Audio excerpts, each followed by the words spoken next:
LPU ప్లేస్మెంట్ల రికార్డులు సృష్టిస్తోంది. Final year student 2.5 కోట్ల ప్యాకేజ్ పొందుతున్నారు. 1700 మందికి పైగా LPU స్టూడెంట్స్ 10 లక్షల నుంచి 2.5 కోట్ల ప్యాకేజెస్ పొందారు. విద్యా విప్లవం ప్రారంభమైంది లవ్లీ ప్రొఫెషనల్ యూనివర్సిటీలో. తనకు క్యాన్సర్ వచ్చిందని ఇంట్లో బంధించారని ఓ కుటుంబం తప్పుడు ప్రచారం చేస్తోందని ఆగ్రహం వ్యక్తం చేశారు వైఎస్ఆర్సీపీ నాయకుడు ముద్రగడ పద్మనాభరెడ్డి. తన కొడుకు రాజకీయ ఎదుగుదలను ఓర్వలేకే కుట్రలు చేస్తున్నారన్నారు.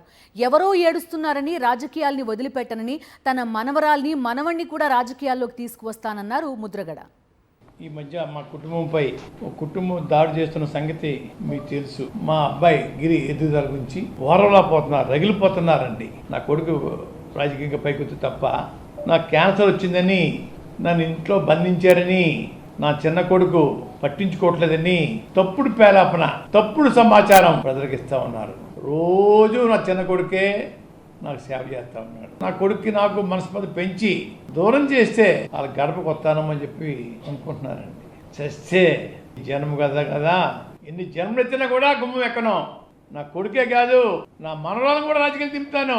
మనవరాలు ముఖ్యమంత్రి స్థాయికి తీసుకెళ్తాను. మనవరాల తర్వాత మనవను కూడా రాజకీయాలు దింపుతాను. ఎవడో ఏడుతున్నారని చెప్పేసి వదిలేస్తాను రాజకీయాలు నేను.